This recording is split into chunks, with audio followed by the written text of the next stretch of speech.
Okay, I thought to speak a little bit about comfort zones. I'm sure none of you have ever been out of your comfort zone. Sometimes along the way I've been out of my comfort zone, and as well as you know something, if you then you can present it in front of 100 people, and suddenly, once happened to me when I was visiting a cousin out in Latin America. He asked me up, I was going to use the word, he asked me up on stage to do a little talk and concrete in a church, and there was 1,200 people in this room. Now, I was used to speaking to 50 people, 25 people. I was up stage, standing with him, and I can assure you I was out in the comfort zone, and how it can work. Your mouth will dry up. And you just tighten, you think, I'm okay, I could do it. Whereas if that was at home, talking to 25 people in a meeting or something, I was very used to it. Another example is you can walk along a scaffold board 4 foot off the ground and things are fine. And then if you put that scaffold board 50 foot up in the air, you're going to be out of your comfort zone. And you can run up and down on it when it's 4 foot off the ground. But when it's up in the air, it's slightly more challenging. And as we grow in recovery, we live out of our comfort zones more and more. I found myself dating a couple of years ago, and I hadn't done it obviously since I was quite young. I was out in the comfort zone, so I tried up and couldn't say what I wanted to say. And it's a bit like elastic band. We stretch our comfort zone, keep stretching it, and it comes back. It's the way our nature of our minds work. Like before I arrived here this morning, I've seen doing this work thousands of times possibly, and it just helps to stretch the comfort zone. Keep doing it, keep seeing it, keep visualising it. It's also, we're going into step 6 next, but it's also very useful in step 7, and you keep stretching your comfort zones, keep stretching. And when I first started wearing a suit to work, it was very different from when I was working on building sites and that. And I was out of my comfort zone. I was teaching very similar stuff. I was teaching cognitive psychology, and I knew my subject very, very well. But when I was put in a different environment, I was in a different comfort zone. It's often hard to recall the stuff when you're in a different environment. It's like if you go to the airport and you go into the ladies' loo, for me, and instead of the gents' loo, you're going to feel out of comfort zone. So you might not find it as easy to perform. But we're all out of our, or can be out of our comfort zones. But you can really, like with the elastic band, you can stretch your comfort zone. Often so with the steps, often so with the 5th step, when we go to make the amends. So, it's good. It's a good thing to be very aware of. When you're out of comfort zone, what's happening and how you tighten up. So now onto the 6th step. I'm entirely ready for God to remove these defects of character. Now, coming out of a good 4th, 5th step, you should have an idea now how your defects of character have affected your life. When I'd done this work originally, I realised that I was just a scared little boy. That my whole life had been dictated by fear completely.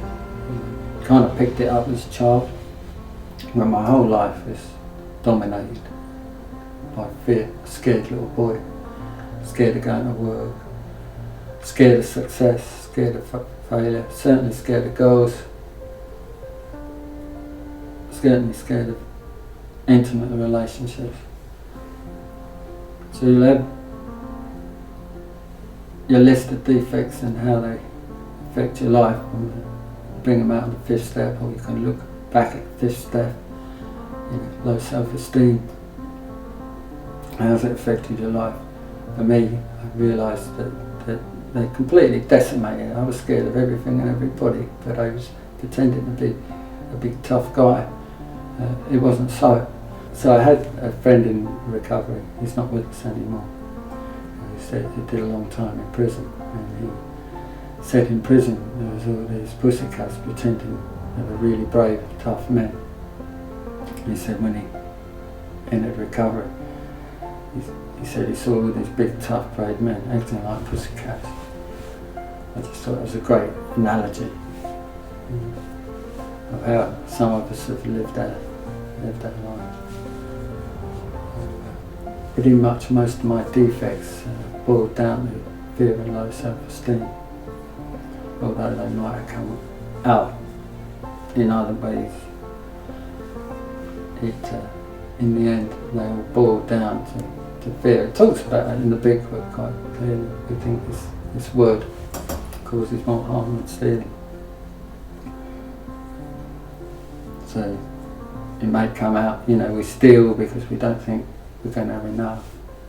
Fear of not having enough. We lie. So people think different of us. Might be scared to show the real person. It's just it all traces back to fear. Procrastination. I've got a friend of mine who broke through recently with realised procrastination is just another form of fear. But if you trace it back, you probably find a lot of it traces back to fear. So, principle of the sixth step is willingness to become entirely willing to cope with these defects. But you've got to know who they are, and God often needs a hand. Because it's like this, you can't just throw your defects over a fence and hope it'll be alright, because you can be assured you'll get a knock on the door in the morning, God's delivering the defects back home.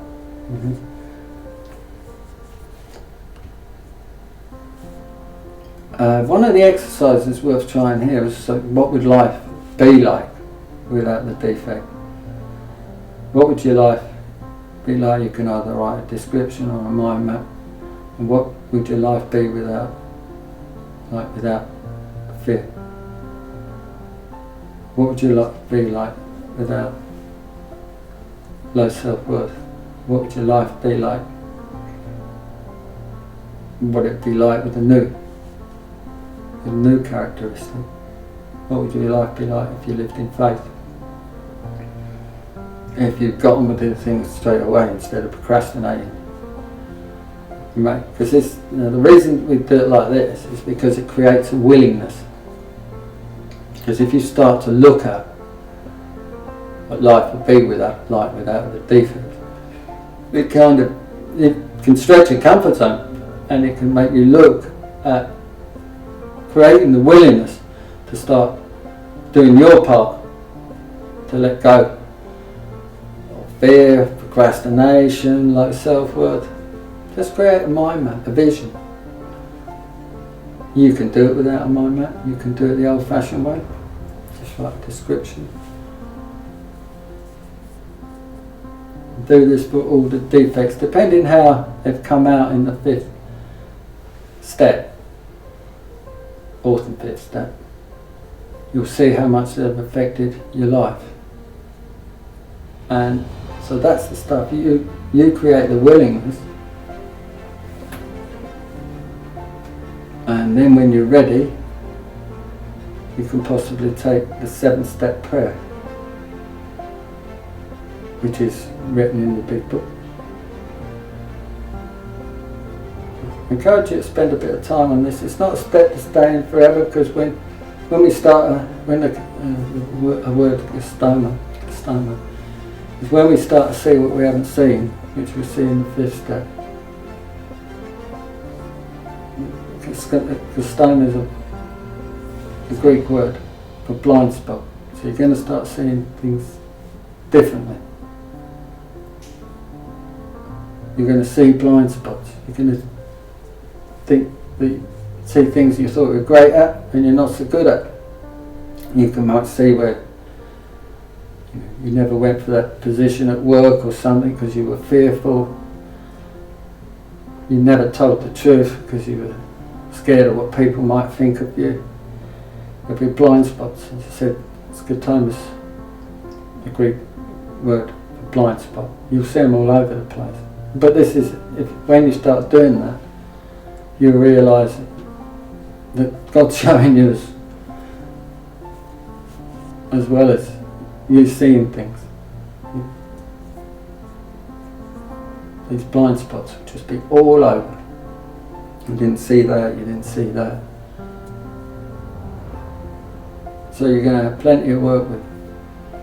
I suggest you get out the 6th step quickly. See what you've got to see. Say the prayer, possibly with another. Don't have to do it with another. Create that willingness. And start, build a comfort zone stuff. And then start to look towards the 7th step.